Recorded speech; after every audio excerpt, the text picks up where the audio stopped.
if you could take away all of the teachings that limit who you believe you are and what you can create, it's only in that shift of the belief that it's possible that allows it to be possible, and then it's inevitable. Welcome to Inside Out Career Design. In this show, we're obsessed with answering a single question. Is it possible to create an authentic, meaningful, and fulfilling life you love while building a successful and rewarding career? My name is Peter Axtell, and I'm here with Nicola Vetter. We're co-founders of the Whatsnext.com Career Insights platform and creators of the groundbreaking Motivation Finder assessment. Join us as we seek to transform suffering into joy for millions of people stuck and confused in their lives and careers. We'll share our insights, discoveries, and life lessons and talk with career experts, leaders, spiritual guides, psychologists, data scientists, coaches, anyone who might hold a strategy or answer to the age-old questions of what's next for me and what should I do with my life? Are you trying to figure out what to do with your life? To figure out what to do with the precious time you've been given on this earth?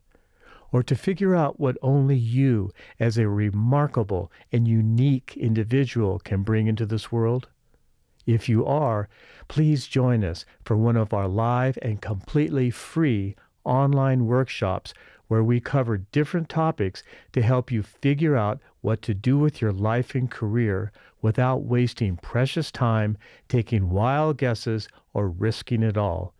To save your spot in our next live and free workshop, go to Whatsnext.com/workshops. We can't wait to see you there. Again, that's Whatsnext.com/workshops. Hello and welcome to another episode of the Inside Out Career Design Podcast. Our guest today is Cliff Ravenscraft. Cliff is a master business coach, mentor, and speaker. His focus is to help you break free from any beliefs and or behaviors that are holding you back from living the life of your dreams and doing the work you feel most called to do in this world. I've been following Cliff for quite a while, and he inspired me to start paid mastermind groups. He also reminded me to constantly improve my belief system. It's obvious that he has the heart of a servant, and his purpose in the world is closely aligned with what we're doing, but he approaches it from a different angle. That's why we were so excited to talk with Cliff. And in our conversation, we talk about when he discovered podcasting, he initially thought nobody would want to hear his voice. But he followed his passion for sharing his thoughts and knowledge with others, which led to his podcast success. How the magic and success that happened in his life was a result of following his heart and recognizing his true calling in life, and then taking massive action to bring that into reality. How the quality of your life will be determined by the quality of your emotional state. Why it's important to trust your intuition, follow your passions, and understand that everything is connected in life. And how the power of mastermind groups can help you achieve your goals and reach your full potential. And now it's time to listen and learn from Cliff. Welcome, Cliff. It's so great to be on with you again. So let's dive right in. What were the most significant what's next moments for you that changed the course of your life? Oh, wow. There are so many next moment versions, those moments that have shifted my life. One that stands out to me, and it probably one of the most difficult ones. I mean, outside of becoming a husband and making that decision to partner with someone for life and experiencing the birth of my 3 children, but when it comes to this career, this work, this my identity in the world, my purpose, my vision, my mission, the biggest one that stands out to me is making the decision to leave more than a decade of a career built inside of a family business that was owned by my mom and dad. My grandfather started the insurance agency in 1937. And right after getting married, they hired me to come work in the family business to set up their computer network so that they could go digital. And I said, I'll come work for you on two contingencies. Number one, if I'm ever offered an opportunity to become a full-time pastor, no matter how much less money I would make, you have to give me your full blessing to leave to go pursue that. That's because that at the time was what my vision of the future was. And number two, I will come and work on your computer networking and all this other stuff, but I don't want to go get my insurance license. I don't want to sell insurance because that's just not my path in life. This is your guys' path. That's perfectly fine, but it's not what I want to do with my life. And so they gave me their blessing and said, yes, we come help us, please. We need your computer skills. Well, after a few months of working in the family business, setting up all their computer skill or our systems, I am now the most overpaid file clerk you can possibly imagine on the planet. What am I supposed to do? And I'm doing all of this processing of people's insurance quotes that used to take my dad like an afternoon to do a big quote. I can do in 5 minutes on a computer system that I've set up. So I'm doing all these quotes. My dad places the phone call to the person who called in earlier in the day, gives them the price, and they say, I want it, and they come in and sign it, and he gets a big commission, but laws say that he can't share that commission with me. He says, you're doing most of the work. If you just went and studied for a couple of weeks, passed this course, you'd get your license to sell insurance, and I could pay you extra money on top of this. And so eventually I ended up getting my auto, home, life, business, health, all of the insurance licenses. And then all of a sudden my income went through the roof. And before I know it, I'm now a licensed insurance agent professional in my community, well respected. And I began to see that the ministry that I was doing in the world, in my community, was far greater than the ministry opportunity I was having in my local church. And at the time, I was attending a Nazarene church, and a mega church for them would be like 400 people as members. That's maybe not accurate, but in my mind, that's how I perceived it. And so here I am in my community. We've got like 16,000 clients or whatever. And I'm often the first person someone calls if their house is just burned to the ground, or a tornado just struck, or a daughter was just killed in a car accident. So the opportunity for me to touch people's lives at the deepest levels, at the moments of trauma and crisis, I'm like, I think this is what I'm going to do for my life, until I discovered the hobby of podcasting in 2005. My wife and I were talking about a television show into a microphone like this, and we grew an audience through some weird circumstances of 27,000 subscribers by our third episode. What We were were those one of weird circumstances? Okay, so we were one of the first few hundred podcasters in the world. So there wasn't lots of podcasts, but there was a great demand for podcast content. And there were already 5 different podcasts devoted to the television show Lost, because this show had millions of fans around the world, and they had all sorts of hidden clues and Easter eggs in this show. People were consuming all sorts of mystery information. Tell us, how can we figure out what's going on here? So I was listening to all of this stuff, and I was blogging about it. I'd already been blogging for a decade, and I had about 300 subscribers to my blog over the decade. And then I came up with this theory based upon what all this stuff I heard in these podcasts and searched online. And I think this is great. And there's this show called The Transmission, Ryan and Jen Azawa in Hawaii.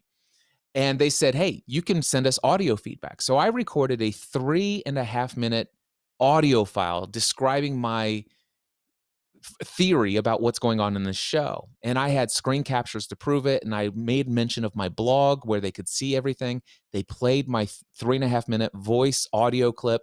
I felt like, oh my gosh, this is like when I was a kid and my voice was on the radio making that, hey, I've got a request for a song, and they play my voice, and I'm recording it onto cassette tape. I'm like, oh, this is the coolest thing ever. So I felt that way like a kid when I heard my voice on their podcast. And the next day, my internet blog gets shut down. It says account suspended, contact billing department. And I'm like, what's going on? And they said, you've exceeded your bandwidth. You owe us thousands of dollars. And I'm like, what? And they said, yeah, your site has been hit so many times, and this is how much data we've transferred. What happened is Entertainment Weekly actually was listening to that podcast. They heard my voice. They heard my blog, or they went to my blog afterwards. They loved it. They wrote an article at EW.com and sent millions of people to my website. Wow. You couldn't make this up. You couldn't.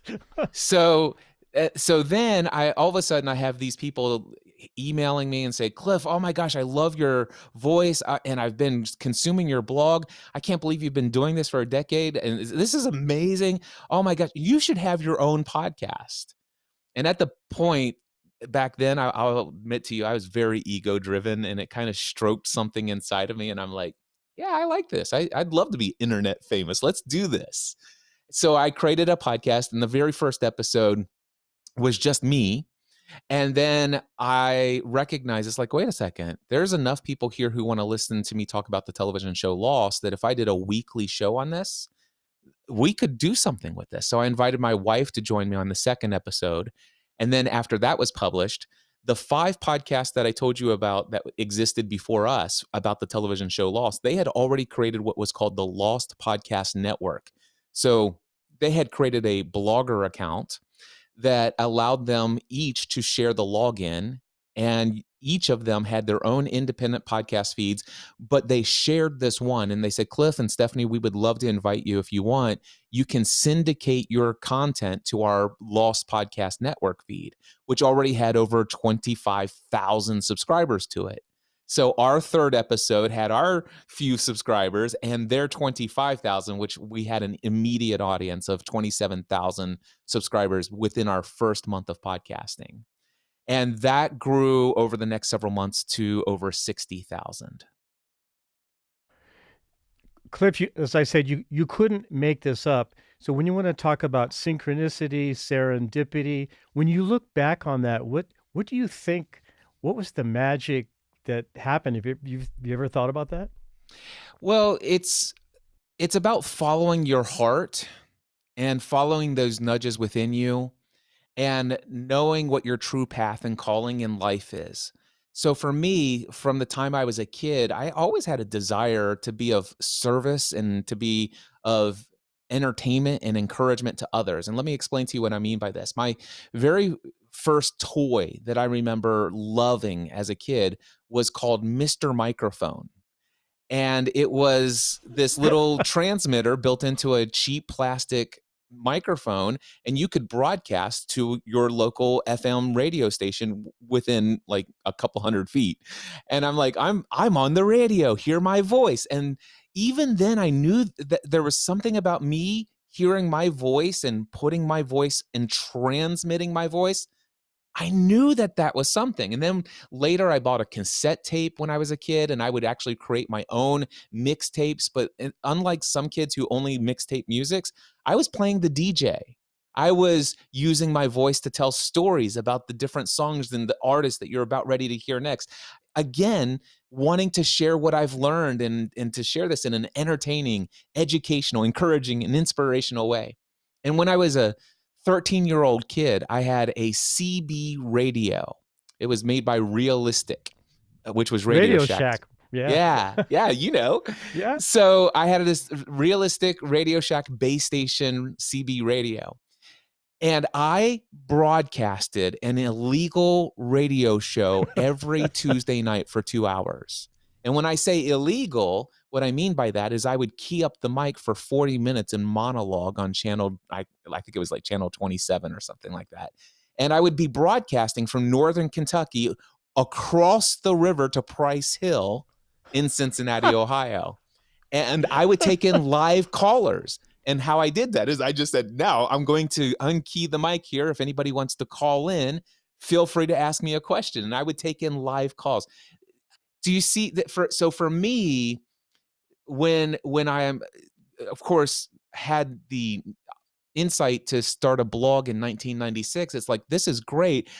I'm enjoying putting my written word out there. But what I really love most is I'm using Microsoft Net Meeting, I believe was the name of it. And I was using that to have voice chats with people all over the world. And I'll never forget how the first time I talked to somebody from Australia, and this is how naive I was. I was like, "You mean you guys have skyscrapers in cities?" And they're like, because the only thing I knew was Crocodile Dundee. So I was so naive, but the internet has opened up my mind to see what life is in other parts of the world. And I'd always had a passion for finding ways to have conversations, audio conversations with people on the internet. And then when I discovered podcasting, I'm like, oh my gosh, this is amazing. It would be a dream come true for me to have one of these. I'm sure nobody would ever want to hear my voice, though. It's like, why would they listen to me? And then all of a sudden, this came about, and serendipitously, here I am. It's like, yeah, I'll record more than 3.5 minutes. I'll record a podcast episode every week on this TV show with my wife. And yeah, so how do I see it? I see it as divine guidance of the universe, just opening up a path that has been attracting to me what I've desired to have as an experience of life in this world from the time I was a kid and had held the first Mr. Microphone into my hand. That is amazing. I mean, having this ability this early on in life, or this insight this early on in life, I'm wondering, have you had any teachers or who has helped you to develop this curiosity, this mind? Well, I believe that today I've come to believe that all children have access to this without the aid of a teacher. In fact, I have somewhat of an opinion through the book, The Four Agreements. It's an incredibly powerful book. It's in the opening, the first chapter is called The Domestication of Humanity. And I believe it's actually the teachers that cause us to lose touch with this internal communication and dialogue with our true essence and being. So for me, I can say that thankfully I was tuned into this before I lost touch with it. So it sounds here in this interview like I've always been tuned in, and I was tuned in as a kid. And so when you ask me the question, it's like, yeah, how do you feel like, have you thought about how this? There was a time when I was a kid, I'm like, I know this is what I want. This is what I desire. It's like, man, this is amazing and all this other stuff. But after I was 13 years old, and after I finished doing that CB radio thing, quite frankly, I forgot about my childhood memory of Mr. Microphone. I forgot about my childhood memory of creating my voice radio shows on cassette tapes. I forgot about having that illegal radio show when in my teenage years. All of those things were lost in my later teens and all the way up through my adult life. And I lost touch of those dreams. It's like, well, that's a crazy dream. As a husband and a father, I'm never going to be able to make a living doing that and providing for a family. And that's not the responsible way to live. And so, quite frankly, I was once tuned in and I lost touch with it all, thanks to the teachers in my life. So it's only been in hindsight and with what I would say is somewhat of, I call a reawakening spiritually within me in the last 3.5 to 5 years, which I think probably authentically had a major early shift and start in 2015. It's only been through that all of a sudden it's like, wow, Steve Jobs in actually 2005, I believe. he gave a Stanford commencement address. And he said, he says, I'm going to share with you 3 stories. And the first story, he says, is about connecting the dots. And he says, one can only truly connect the dots looking backwards. And so he talked about all of the threads, kind of just like I talked about the threads of mine. It's looking backwards that I'm able to see Mr. Microphone days and the cassette recordings and the illegal CB radio and all the other stuff along the way. But what he says is you have to get to the place where in this part of your life that you have to just trust to follow that nudge, to follow that gut intuition, to follow those whispers, that voice that pulls you towards things. Follow the things that you feel compelled to do in a powerful and positive way, and just trust in something, whether it's God, the universe, source, whatever it is. Steve Jobs said, you got to trust something and just know and have faith that everything is leading to something powerful. And that's more how I would describe what's happened in my experience of this. That leads us into the main question that we're trying to answer on this podcast is it possible to find an authentic, meaningful, and fulfilling life you love while building a successful and rewarding career? So you have an incredible ability to pivot and reinvent yourself. But how have you navigated those 2 parts, finding meaning and paying the bills, when there was resistance? Maybe there was a time when your father was going to say, I'm going to pay you a bunch of money. Maybe there was a time when there was some resistance and you were worried about paying the bills. So how did you pivot and reinvent yourself and navigate those 2 parts? Well, I'm going to share and answer all of that for you. I'd love to answer the question, though, that is the premise of your show and really stands out to me. Is it possible to have an incredibly profitable, financially prosperous career and do what you most want to do in the world? And I believe that the answer is yes, and I believe the answer is no. And they're both accurate depending on whether or not your belief is the answer is yes or belief is no. So if you believe the answer to that question is no, then it will be impossible for you to have a profitable career doing the thing you most love to do in this world. But if you could shift that belief and break up with all of the things you've been taught or picked up and consumed into your system of beliefs over your entire lifetime, if you could take away all of the teachings that limit who you believe you are and what you can create, it's only in that shift of the belief that it's possible that allows it to be possible, and then it's inevitable. So that's my thought about that question. And then, yeah, I see you there. I got to jump right here. When we talked previously, and the subject of belief, I think anyone listening to our podcast, this is a really important, very beneficial thing for people to know. And as I've been thinking about this all week, I was thinking about belief, and I was thinking about the placebo effect. Because we know that in medicine, they have scientifically proven it, that medicine is about something ridiculous, 25% effective or something, and probably 75% of it is really the placebo effect. It's the belief that the medicine will work. So I'm going to throw this question out to you because I know that you'll have some great view on belief and the placebo effect.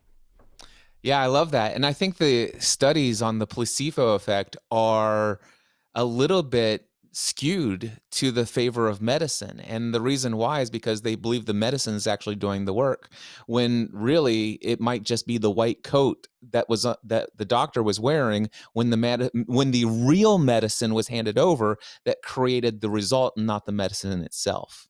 So whether or not the results are, do you see what I'm saying? So I'm not saying I'm correct. All right. I'm not saying that I'm right, but there's a part of me that, there's the whole of me that believes that the actual physical medicine in and of itself is actually doing nothing. It is the belief in the medicine that is doing it.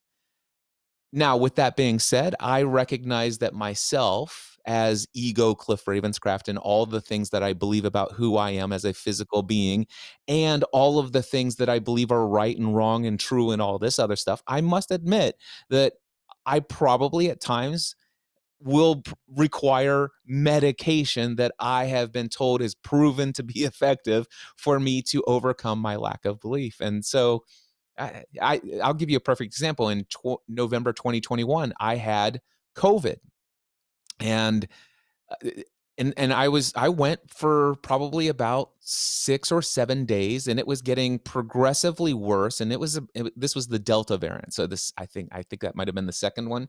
And it was pretty severe. I was just laying down sleeping all day, and if I sat up for, 20 minutes, I'm exhausted and it's time to lay down, take another nap now.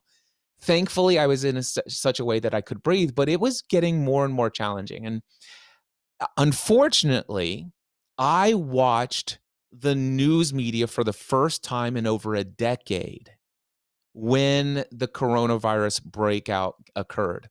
And I began to watch that news media every day. I watched every press briefing, and I watched them in full. I listened to every question, every response.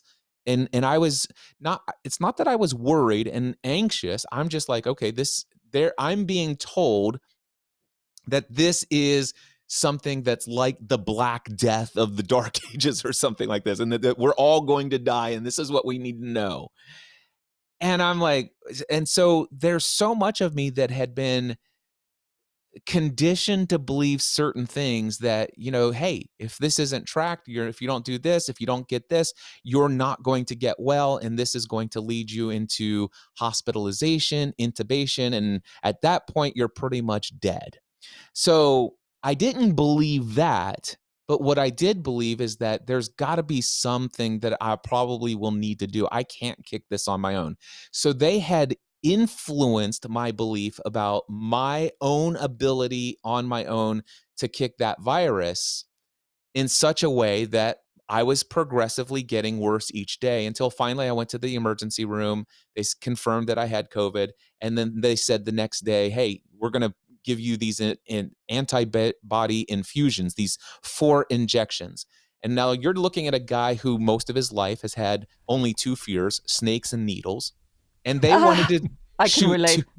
they wanted to shoot 2 needle or a total of 4 needles, 2 in my right arm and 2 in my left arm. And I'm like, the way that I was feeling, it's like, by all means, whatever, just do it. And they told me that this has been incredibly effective for those with COVID, and you'll usually start to experience results within 24 hours, and within a couple of weeks, you'll be over this, and you may have some lingering things. Now, I have studied over the since 2015, a lot of things, but one of my great interests has been hypnosis, clinical hypnotherapy, and I've discovered what's called the power of suggestion, and I know what is called autosuggestion. And I personally believe that my subconscious mind said, okay, this is what the doctors have proven to be effective. This is what they say is likely to happen. This is how everybody is getting results. This is the most effective treatment. I accepted it. I believed it. And word for word, syllable for syllable, that was my experience of life following that event. So, yeah, Oh, I don't know if that oh. is in alignment with what you thought I might share, but that Well, I it's something. it It's worked. something new. It's something new, right? Okay, I would like to shift this a little bit from medicine Yep. to success. You have a Yes. lot to say about how a person's mindset affects their chances of success. So let's talk a little bit about that. Yeah. So, okay, this goes back to the question about with my dad and the insurance agency. Can one be incredibly profitable and also do what they love for a living? Now, you could probably tell what my belief system and my mindset was when I first began working for my family's insurance agency. I said, hey, I most want to do in the world be a full-time pastor. I want to be of service to others. I want to encourage and inspire and equip people. And I want to use my voice and on a stage to speak to people on a weekly basis. That's what I want to do.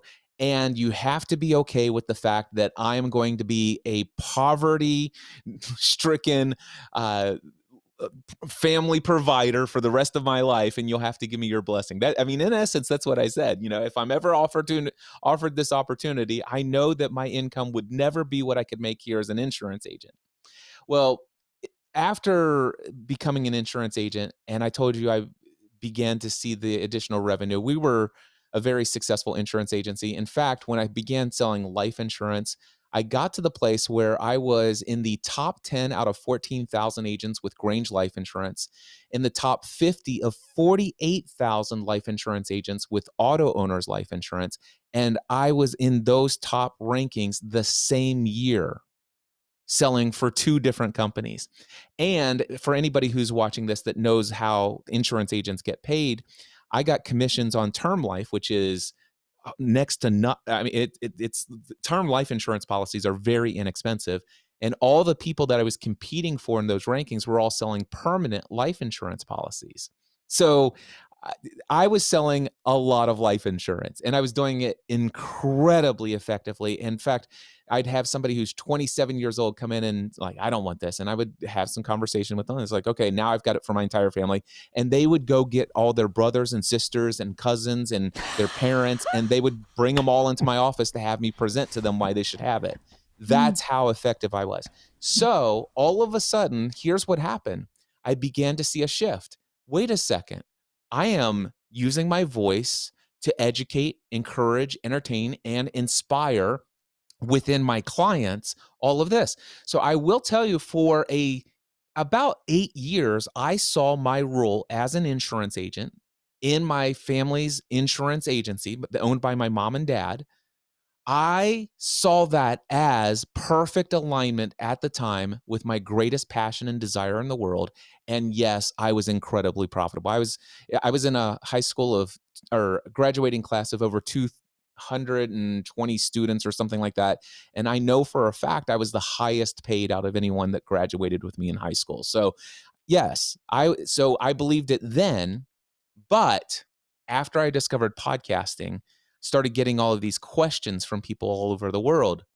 And they're asking questions like, how do you and your wife handle this situation when your kids do this? Or, hey, I'm looking to reconcile my relationship with my wife. I left her for a different girl a long time ago, and I want to reintroduce myself into my kids' lives. I recognize there's a different way to go about life after hearing you and Stephanie speak in your podcast. So these are the kinds of conversations we're having.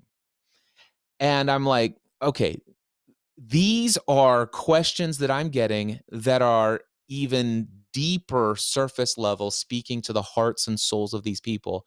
This now is the fullest alignment of what I want to be in the world. I want to equip and encourage people who are willing to go at this level, at this depth here. And this is starting to happen where I'm getting hundreds and thousands of emails like that every single week, and starting to get a ton of written correspondence as well. I've got behind me a box with 3 letters handwritten within the first year of people who said they chose not to commit suicide because of something we said in a podcast. So I'm like, okay, this is what I want to do. But as soon as I had that thought, I wonder what life would be like if I could do this for a living instead of selling insurance. I immediately felt guilt and shame. How irresponsible of me. That is the worst. I mean, okay, now I, I was ashamed. And so I never spoke of this to anyone, but it wouldn't go away. Day after day after day. What would life be like if I could do this for a living? And so What finally I was the began. shame? What was the shame around The it? shame is that, well, nobody gets paid for their hobby. You don't, this is your hobby, Cliff. That's not responsible. There's this podcasting stuff, the internet stuff, it could be gone tomorrow. By the way, these isn't things people are saying to me. These are the things that I'm saying to myself based Beliefs. upon their beliefs, but they're regurgitated from things I've heard about heard other people saying in judgment of others who have gone out and done something that seems to be outside of the norm. So in that circumstance, I'm like, okay, well, I'll just ignore this until I couldn't ignore it anymore. And so I started having conversations with Stephanie about it. I started talking about it in a little podcast called My Crazy Life at the time, later rebranded to Pursuing a Balanced Life. But anyway, in that show, had about 1,000 subscribers to this podcast. There were these people called entrepreneurs, people who had never had a day job in their life. They've never had an employer. And they reached out to me and said, Cliff, you could totally make a living doing this. Let me get on a phone call with you and I want to encourage you. And so they did. And every time they would tell me about all these things that I could do, I came home and talked to Stephanie about them. And I told her everything. And then one day, a pastor and a friend of mine said, Cliff, when you talk behind a microphone, you come alive. Why aren't you doing this for a living? And then I had one insurance underwriter for Ohio Casualty Insurance. Her name is Kathy Anderson. And she and I called to get an exception to the rule to get a client in and covered under the company. And she said, okay. And then somehow the television show Lost came up. And I said, do you know I have a podcast about that? She goes, no way. And I said, yeah. And so I sent a link to it in an email. She called me back that afternoon. She goes, why are you selling insurance? She goes, you should be doing this for a living. And then all of a sudden, everybody was saying this to me, not because they heard me talking about, but everybody, you should do this for a living. This is what you're meant to do with your life. And I'm like, you guys have no idea how, but eventually my heart was already living in a future where this is what I'm doing for a living. And somewhere, and I don't know, I don't even know what day it happened, but at some point, I began to see my career as an insurance agent as a soul-sucking career, as a complete waste of my life, time, and energy. And I became miserable. And one day, I came home from my work as an insurance agent and I had a frustrating day. Although today I can tell you right now, all of that was within me. It had nothing to do with the work that I was doing. It's just what I believed and how I perceived it. But this was my experience. And I came home and Stephanie says, that's it. Tomorrow you're quitting your job. You're going to tell your dad, you're giving him notice. I need my husband back and the kids need their father back. I don't care if I have to go get a job again. I don't care if we have to sell our house and go rent somewhere. This is what you and I both know that this is what we are meant to do. So, and by this time, I should say that I'd been dabbling with some of the things people told me I could do. And at this point, I'm already making $3,000 to $5,000 a month working on the side. And at the time, that was about 25 to 30 hours a week on top of the 40 or 50 hours a week in my insurance job. So you can understand why my wife says we need our husband. I need my husband back, and my kids need their dad back. So that's what happened. And then so I had to overcome the initial, it's like, well, there's no way I'm going to be able to make a living. And it was through the encouragement of all these people who showed me a way, showed me the various different paths I might choose. And I began to test the water of that.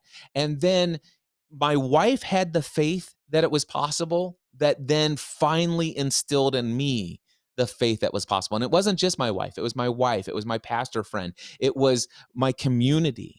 And eventually their faith, what they saw was possible for me, was at the time was greater than what I felt was possible for myself. They had greater faith in the future than I did, but they instilled that faith in me and it grew.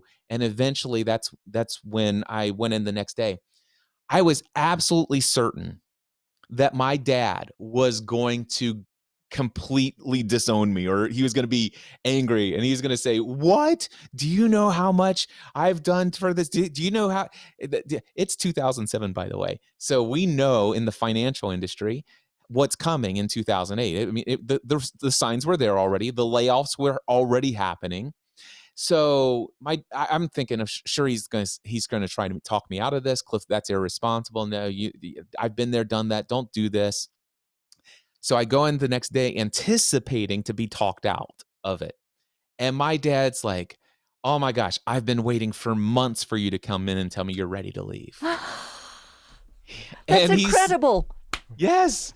He says, I am so proud of you. I know how much courage it takes to even have that dream and then to come here and tell me. He says, number one, you know how much money you could make here. And as far as I'm concerned, you always can, as long as I own this agency, you can always come back.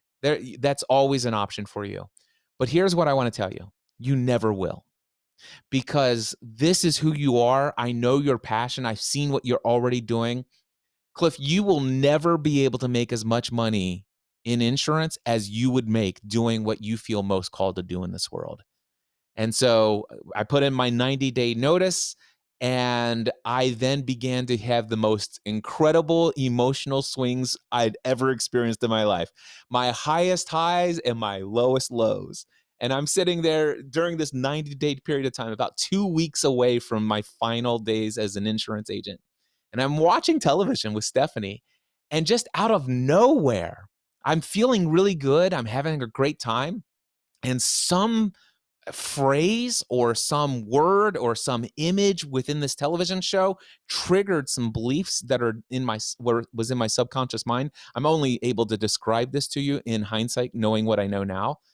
But something triggered something inside of me from that television show that unleashed some chemicals in my brain that caused me to be overwhelmed with the greatest levels of anxiety, fear, worry, self-doubt, unworthiness. What This is the biggest mistake I've ever, and I'm just filled with dread. And my wife has no idea. But this is all going on chemically inside of my body. And this is what I began to experience. And so finally, January 1st, 2008 comes along. I am full-time self-employed. I'm like now hot. It's like, here I go all day, every day. I'm in control of my schedule and all this other stuff. And I have ups and downs all throughout 2008. But here are some issues that I had. I had some beliefs about money. Number one, I had beliefs that you have to work hard to earn money. And if you don't work hard, you haven't earned it. Well, there's nothing about podcasting. There's nothing about speaking into a microphone that is hard to me. So the only way that I feel like I could make this hard is by working insane number of hours. And then it would be physically exhausting to me. That would equate hard. So therefore, that's what I did. So by the way, I worked about 12 to 14 hours a day, 7 days a week, without taking a single day off for the first 9 months. And after 9 months, I finally decided to take 1 day a week off on Sunday. But I could only allow myself to do that if I would increase the amount of hours I work the other 6 days of the week.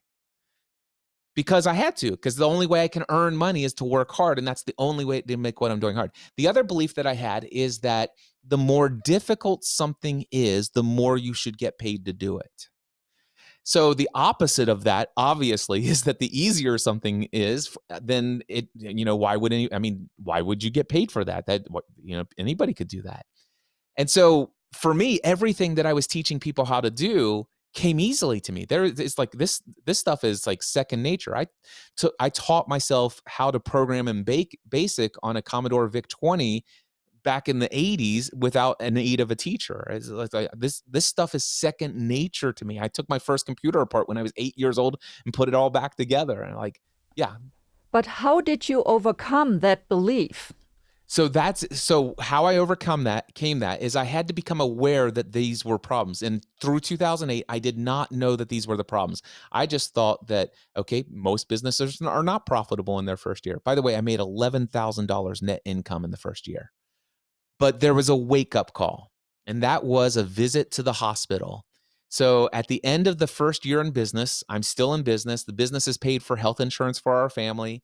It has paid for all of the overhead of our CPA and all this other stuff, and just the operating cost of business. But for the first 9 months, it paid me nothing. And then the final 3 months after taxes, I made $11,000 for the entire year. And I was excited by that. It's like, at least I was in business. I heard about how many businesses fail. So to celebrate, I did a 24-hour nonstop podcast marathon where I recorded 24 one-hour podcasts within 24 hours, publishing the most recent one while recording the next one. And about the 23rd hour, into this, I am experiencing so much pain in my gut and in my back. It's like I've just been stabbed with an ice pick. And I went to bed after I was finished, but I couldn't, there was no place to lay. My wife ends up taking me to the hospital. I was in the hospital for the next 2 weeks. I had massive gallstones, one stuck in my cystic duct, and I almost died in the hospital. And that's when I realized I number one, there's no going back to insurance. I mean, this was the most financially grueling and most emotionally challenging experience of my life. But at the same time, I knew without any shadow of a doubt, this is what I'm meant to do in the world. This is the fullest expression, as far as I'm aware of today, of who I am. And there's no way on earth I could ever go back to selling insurance. That is not possible. So but the thing is I cannot continue to experience life in physical form with this grueling schedule, with this system of beliefs and all this other stuff. Now, my problem is that I recognize the only way I'm going to be able to experience different experience of business and life is to dip my toes into the world of personal and professional development. But I had to overcome something else first, and that is my conditioned belief from my upbringing. And that was coming from a fundamentalist Christian uh, culture that believed that all of this stuff about the inerrancy of the Bible and it's the only way and these things. I was taught to stay away from anything that had new age philosophy, new age thought, anything that talks about, self-help in itself is evil because it's selfish, and your purpose in life is this. And so I'm not saying that that's what the church teaches. I'm just telling you that's how I perceived all the things that I was taught through life. And so I was taught to stay away from this. But one of the first books I read was Think and Grow Rich by Napoleon Hill. And all of a sudden, it started resonating with me on an incredibly deep level. It's like, wow, okay, so this explains why so many things for me have worked. And it explains why I have experienced so much struggle as well. This makes so much sense, but I still was incredibly challenged by language like universal consciousness and everything is energy at the time. It's like, oh no, I don't want. So I'm just going to take the good stuff and I'm going to throw out all the what I perceive to be bad stuff. And so what happened was, as I allowed myself to say, in spite of what I've been taught, I'm going to go on a self-help journey. And that's what shifted my life. In 2010, after reading about and hearing so much about mastermind groups, I started a mastermind group with my friend Pat Flynn. We've been meeting every single week since October 2010. And that experience, on top of all of the books and the courses and the conferences on self-help and personal development, those are the things that helped me to start understanding the limiting beliefs that I had, and that beliefs lead to the thoughts that you have, and the thoughts lead to the emotions that you experience. And it's your thoughts and experiences determine what actions you take any moment of the day. And it's the actions that equal the results that you get in life. And I'm like, this makes so much sense. And as I began to discover the limiting belief, become consciously aware that this is what I have as a belief that's holding me back, then I had to ask myself, is this true? And of course, I believed it was true. I had evidence to support it. But the interesting thing is, there evidence to support contrary? Is it possible that it's not true? Is there evidence to support that another alternative, exactly opposite belief is true? And I'm like, I yeah. want And to I I want said, to just I want to just interrupt you right here and recap two important things that I want our audience to think about. We just interviewed this wonderful woman, Taylor Harrington, who worked for Seth Godin. She's a 26-year-old dynamo of a person, and she said something so profound. When she lost her dream job, she made sure that she surrounded herself with the kind of people that wanted to help her win. So what you described, it gives me chills. You described I think there might be angels in the world, Cliff. That the woman at the insurance agencies, Cliff, you really need to be going and doing this. I would get a kind of message from the universe. And then the people around you, your wonderful father, your fantastic wife, all these people, the people you are surrounding yourself with, is the soup that is giving you the encouragement. You could have been in a whole different peer group that said, this is crazy and you better give it up. And you could have been at a vulnerable place where you said, I believe what you say. I really can't do this. But you surrounded yourself, or you landed in an environment that encouraged you to do that. And I think that piece is very important. And that leads to the part that you were talking about, masterminds. We were going to talk about that later, but I think we should talk about masterminds right now. Yeah, let's do that. Great. So I want to tell you about a mastermind I had before I knew the mastermind principle. So God was leading me, or the universe or source, whatever you want to say. I still use the language God for myself personally, but God was leading me to incorporate the mastermind principle well before I knew what the mastermind principle was. So I'm like, I know nothing about starting a business. I have no experience of what it's like to own and operate a business.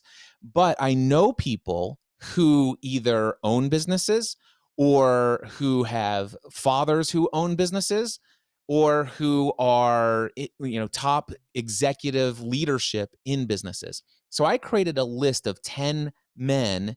Now, and by the way, in foresight, it would have been nice to have some women's perspective in there as well at the time, but I did not have that perspective then. But I surrounded myself with 10 men, and I created what was called a Google email group.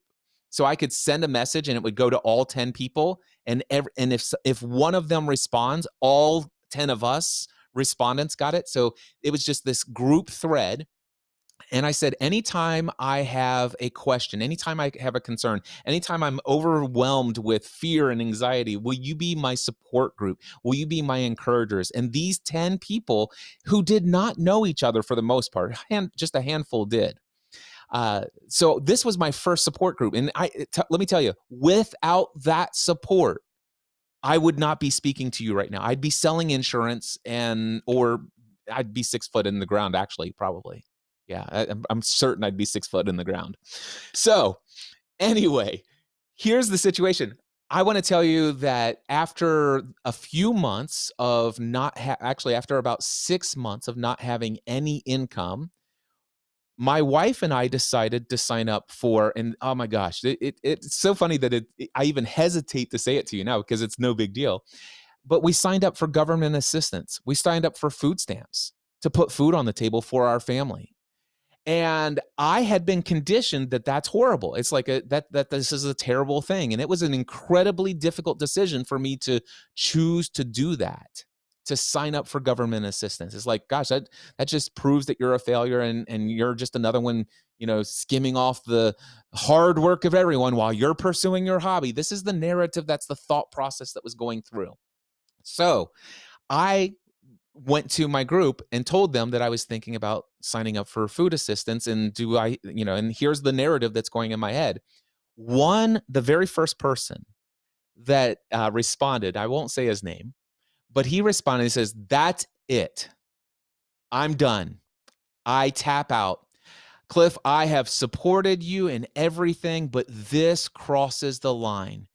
You are incredibly selfish. You are an irresponsible husband and father. And if you can't afford to put food on the table for your family, it's time for you to go back and get your insurance job with your mom and dad." And he was the first person to respond.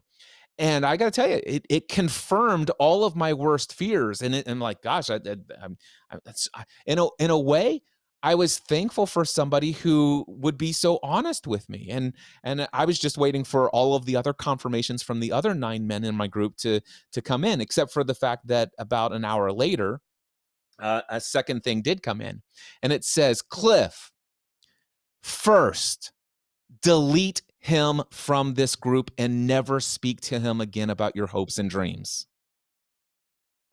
Let me tell you something. You absolutely deserve to go or apply for that assistance. It is made for people like you. for people who are contributing and creating something that's profound. The number of years since you were a young kid, 16 years old, you've been paying taxes, you've put into this system. You're just taking out what you've invested.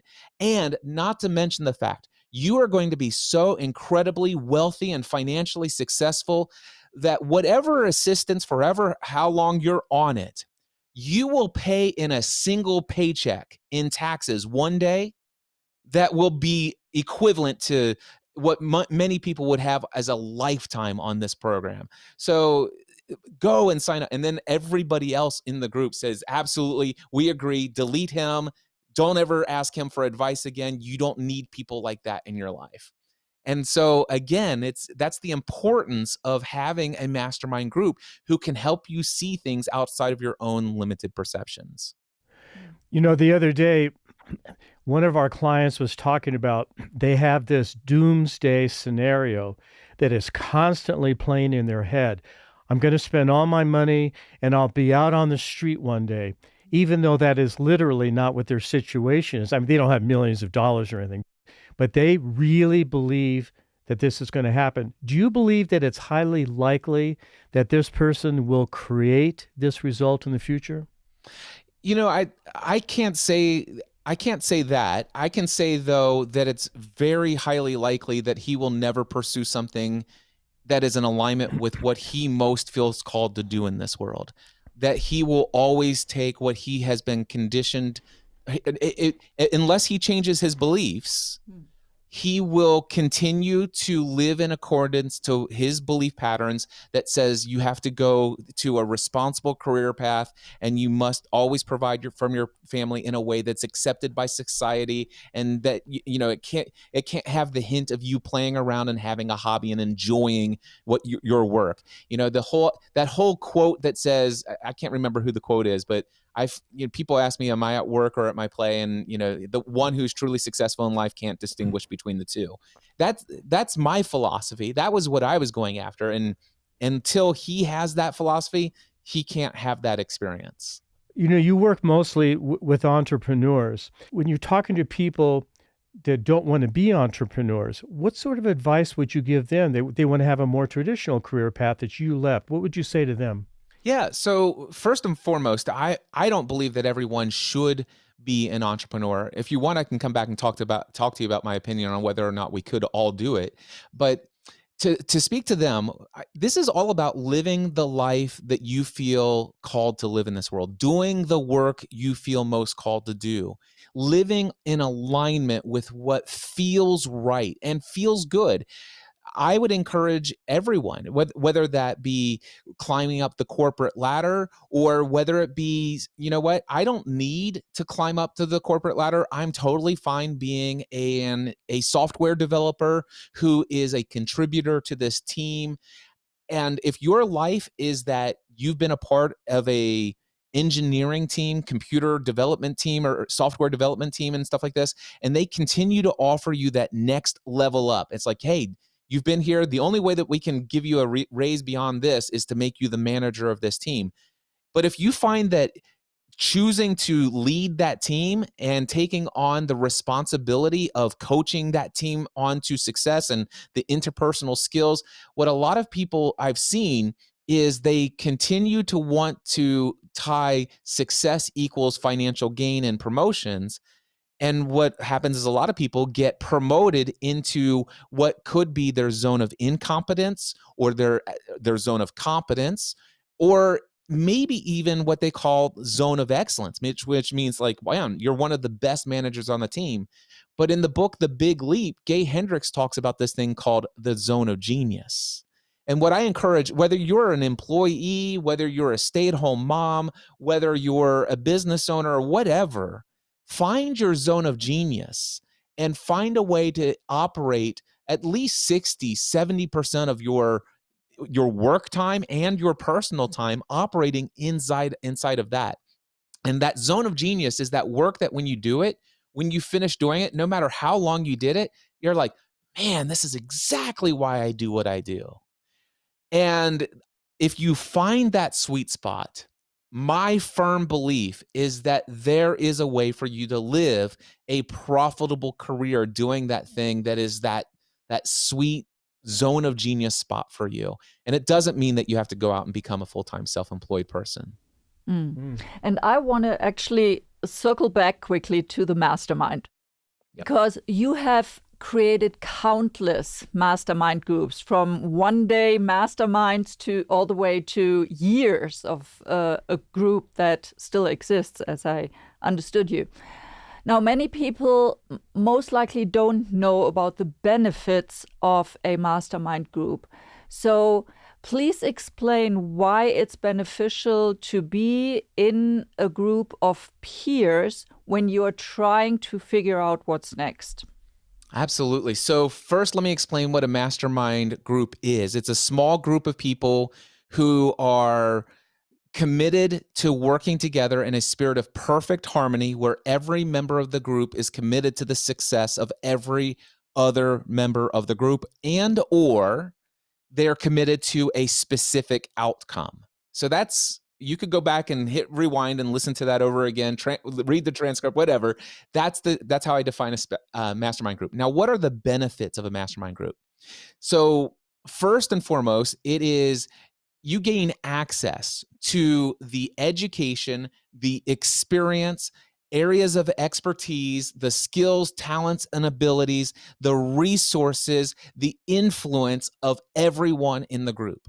So every person on this planet has an incredible amount of education. And I'm not talking about whether or not they have college degrees or anything of that nature. They don't even have to have graduated high school, but many people have, and everybody has education, whether it's through books they've read or through lots of mistakes they've made and what they've learned from.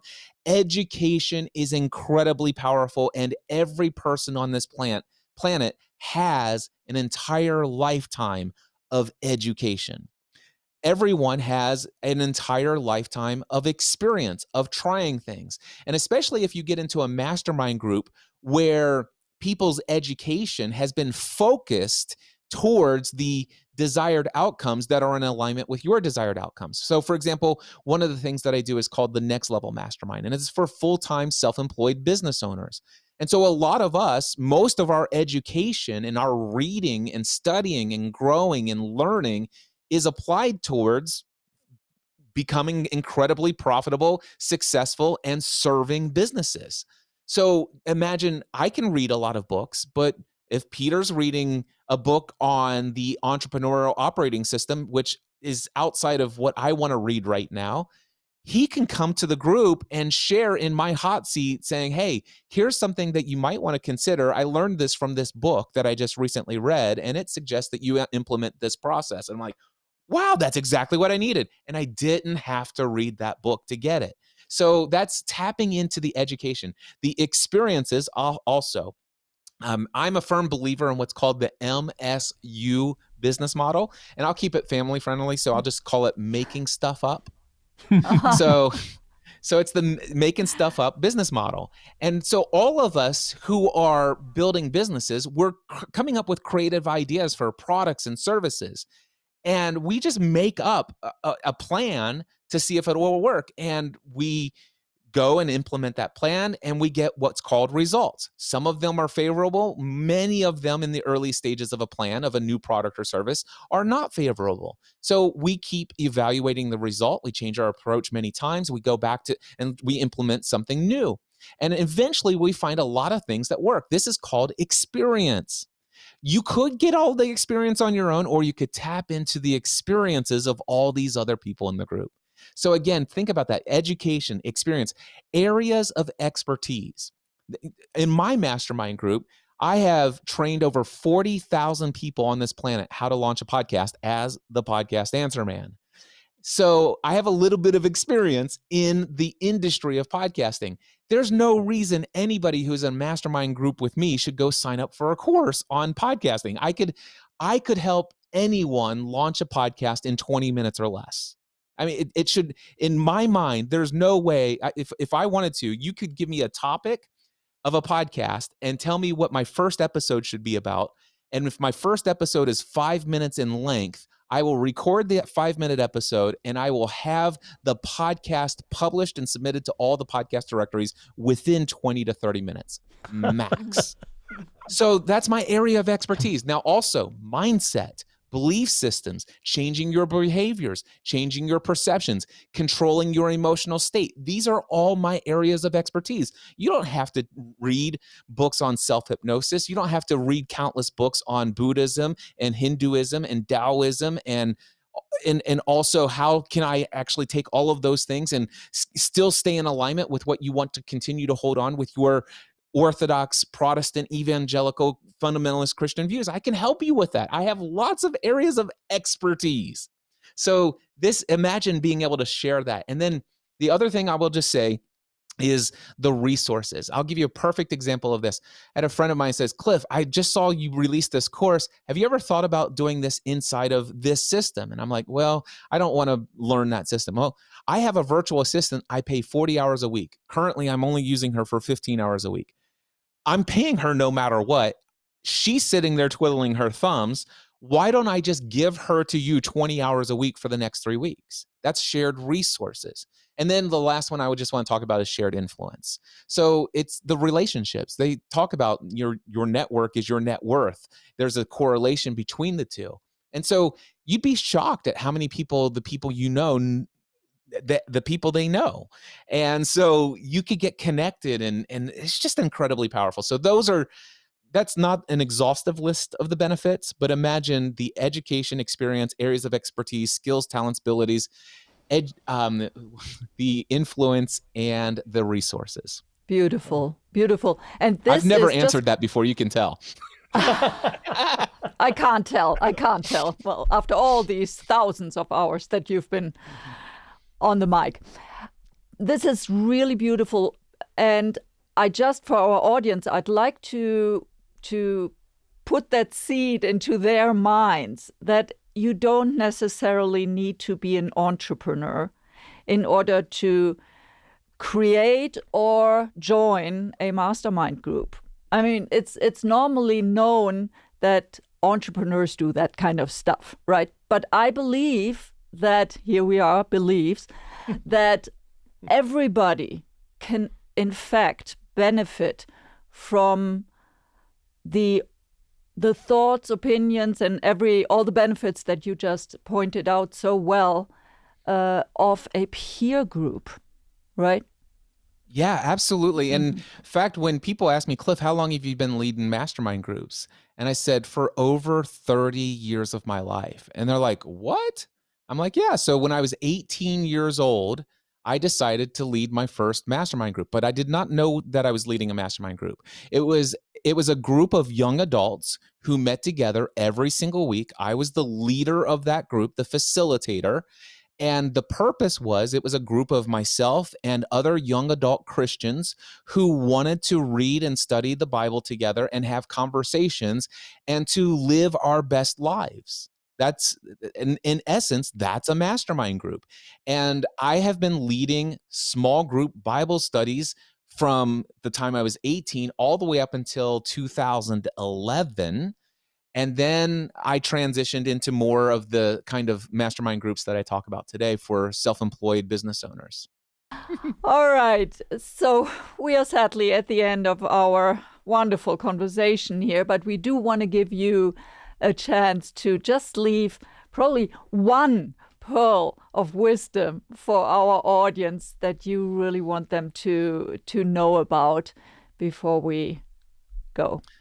The quality of your life will be determined by the quality of your emotional state. That is the pearl of wisdom that I would like to leave you with. And I want to leave it as a seed that I hope, if you have a fertile heart and mind to hear it, that it will be received and it will germinate and it will grow. And if you haven't discovered the fact that you have the ability to control how you think and to control how you feel, I pray, I hope, I wish, I desire nothing more for you than to evaluate, what does it mean to control my emotional state? What are the tools, the techniques, and the strategies to learn how to get myself out of guilt, shame, fear, worry, lack of self-confidence, doubt.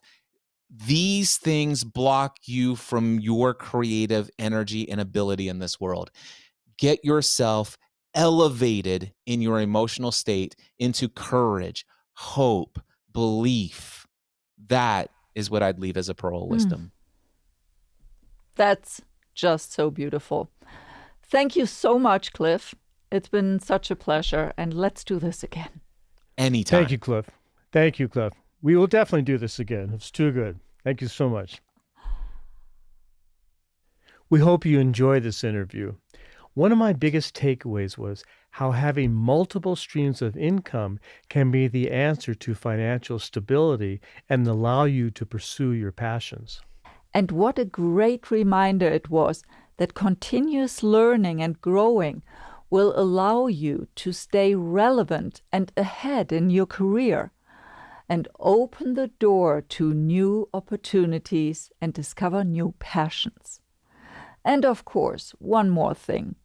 Building a network of strong connections and maintaining genuine relationships with others is always key. Great. Let's continue to do it in this world. To learn more about Cliff, head to Whatsnext.com/24, where we share the transcript, links, and more. Again, that's Whatsnext.com/24. And if you like what you've heard, share it with someone you care about and subscribe, rate, and review our Inside Out Career Design podcast on Apple Podcasts, Spotify, or wherever you get your podcasts. Or watch it on our YouTube channel, Whatsnext.com, one word without a dot, and subscribe so you'll never miss an episode. Thanks so much for joining us here today.